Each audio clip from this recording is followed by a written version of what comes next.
aspire to have a show like a radio show like Alex, or get on television? I mean, I've been offered radio shows a lot. I've been kind of turned it down. I just love being in it. I just love talking to people on the street. I love, you know, reaching out to somebody, giving them out a flyer, giving them out a DVD. And that's my major concern.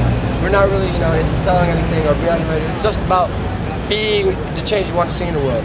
And, you know, I just hate the attention sometimes on me. And that's why I don't like calling myself a leader. Everybody's a leader. We're all leaders. And we all need to take responsibility and do what's right.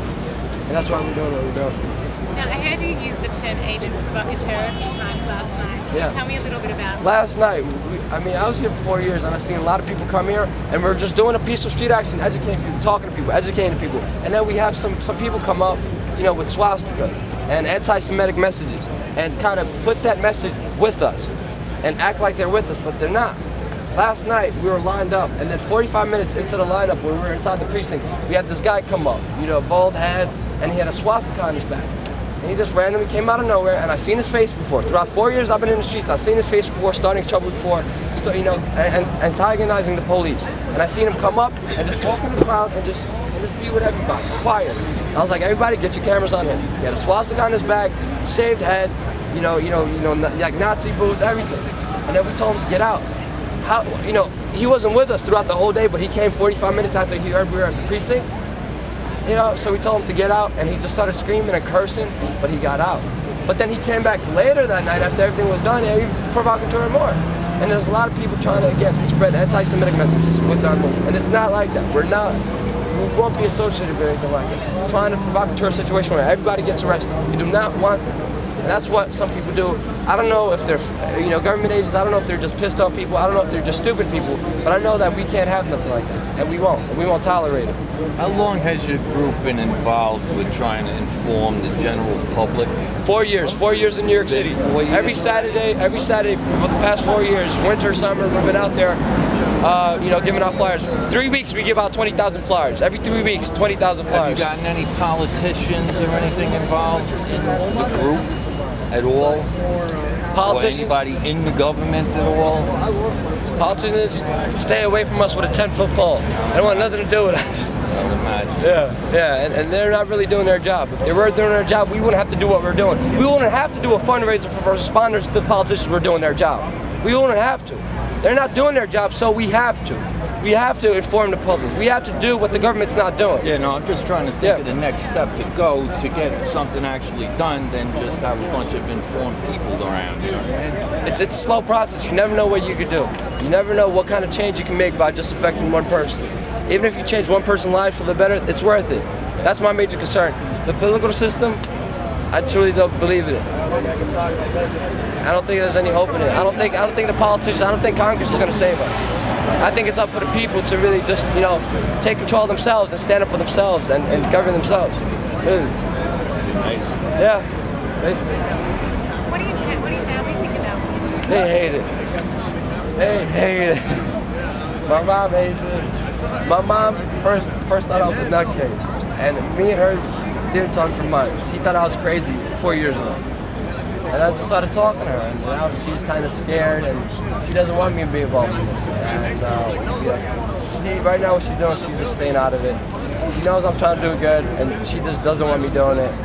So kind of, you know, spread some bar a little bit, but you know, I'm gonna keep doing whatever I gotta do. And it's just, you know, it kind of sucks, but you know, there's lots of people in that same situation as far as their parents and friends and girlfriends. What do you have to say to them? Talk to them. Talk to them. Don't tell them it was an inside job. Don't tell them that. Show them. Talk to them. A lot of people make the mistakes just by saying it was an inside job. Right?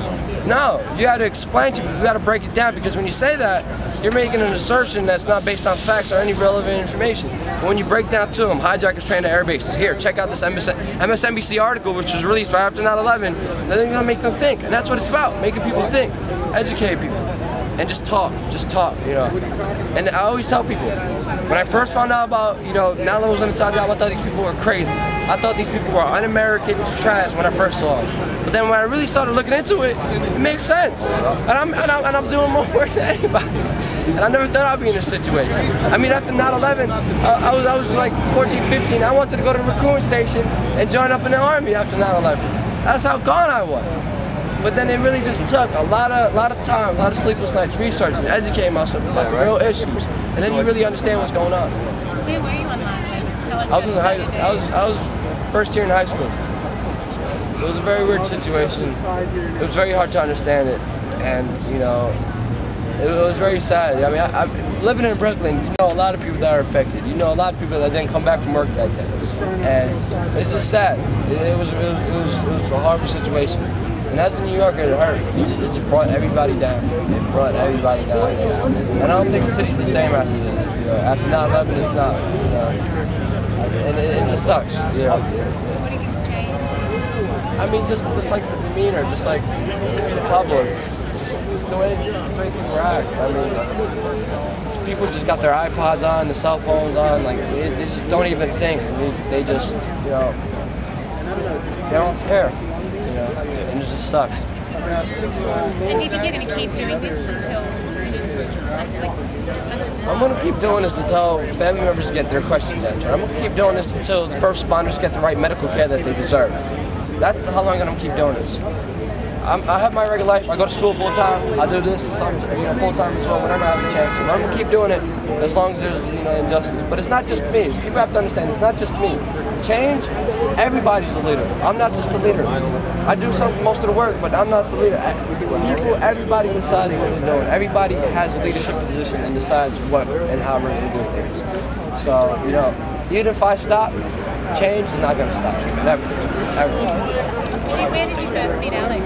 You or in Austin? I met Alex, I think 2 years ago in Chicago. What event? At the 9/11 Truth Conference. And I knew Dylan Avery very well from WeAreChange, and then he introduced me to Alex, and we just started hanging out, just talking. And he was really the person who woke me up with his first film. And it was a pleasure talking to him, and we kind of built our relationship, working together. Last year we did a big event together. We made it huge, you know, and this year we're just working together. And honestly, it's like a little dynamic duo. You know, he's a great man, and whenever it comes to New York City, we make a lot of noise.